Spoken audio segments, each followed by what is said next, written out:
que je n'ai jamais fait par répondre à quelques-uns de mes collègues.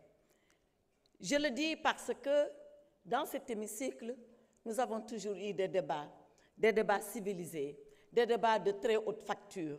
Mais à ceux-là qui ont pensé qu'en s'attaquant à des collègues députés comme eux, ils ont fait œuvre utile, ils se trompent. Surtout que, quand on est chrétienne, qu'on est en carême, qu'on a décidé de citer la Bible, qu'on la cite correctement.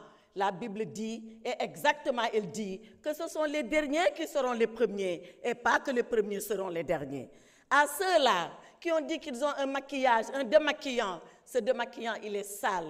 Je les ai connus à l'étranger plus posés et plus responsables que cela. Ce n'est pas le micro qui fait la personne, ce sont les idées et le comportement qui font la personne.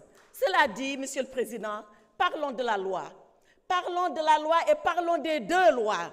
De la loi du 13 mars 2024, celle-là que nous avons voulu porter au nom du peuple ici, par des députés comme vous qui l'ont voté pour ramener le calme et la cohésion nationale ici au Sénégal. Parlons de cette loi du 13 mars 2024 qui a dit si nous sommes des Sénégalais et si nous sommes des humains, comme Nelson Mandela avait dit alors à ces geôliers de l'Afrique du Sud, à ceux-là qui avaient prôné l'apartheid, pardonnons parce que nous voulons retrouver l'humanité en nous. Et parlons de cette fameuse loi, parlons de cette fameuse proposition de loi, cette loi qui fissure la société sénégalaise, cette loi de règlement de compte. Alors, Monsieur le Président, je dis une chose, mes honorables collègues, à ceux qui veulent voter la loi, votez-la.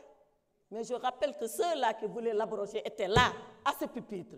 Et ils avaient promis l'abrogation aux Sénégalais. Et je leur ai répondu, abrogez-la. Et à ce moment-là, faites face aux conséquences. Ils ignoraient les conséquences, c'est leur problème. Nous, on savait et on connaissait les conséquences. Alors, interprétation qui n'en est pas une. Interprétation qui est une modification. D'accord. Mais nous continuerons ce combat. Il ne s'arrêtera pas ici. Et quand vous parlerez, vous, à vos militants, nous, on parlera aux Sénégalais et à l'ensemble des Sénégalais. Quand vous parlerez de votre parti PASTEF, on parlera du pays. Quand vous parlerez de vindicte, quand vous parlerez de vengeance, quand vous parlerez de rancune, on parlera de droit, on parlera de justice, on parlera de loi, parce que c'est ça, un état de droit. Et pour cet état de droit, il faut le savoir, vous n'êtes pas plus courageux que nous, vous n'êtes pas plus patriote que nous, vous n'aimez pas le Sénégal mieux que nous. On est prêts, nous aussi, à mourir. Je ne parle pas de la prison. Mais qui a peur de la prison?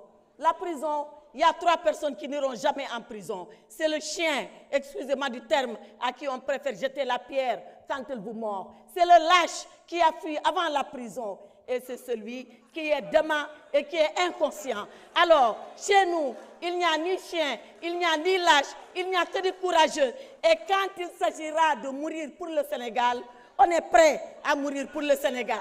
On est prêt à aller pour le Sénégal. Alors, vos leçons de courage, gardez-les pour vous. On n'en a pas besoin. Vos leçons de patriotisme, gardez-les pour vous. On n'en a pas besoin. Vos leçons que nous aimons plus le Sénégal.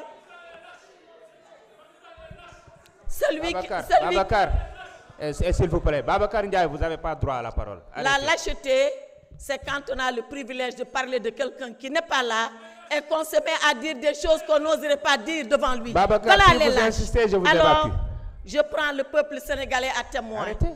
Et je dis à ce peuple vaillant, je dis à ce peuple courageux, je dis à ce peuple qui jamais n'a oublié son histoire, regardez ce qui se passe ici, à l'Assemblée nationale.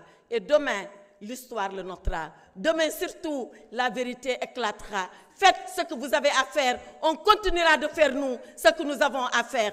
Combattez et on combattra pour la vérité. Et on va se retrouver. On se retrouvera et on se retrouvera dans le vrai. Seule la lutte libère, mais seule la vérité libère. Et elle libère plus que la lutte. Et le Saint-Coran l'a dit. Et je termine par là, Monsieur le Président. Alayhi sallahu bihakmil hakimin. Dieu est le seul juge et Dieu jugera en tout. Merci beaucoup, honorable. S'il vous plaît.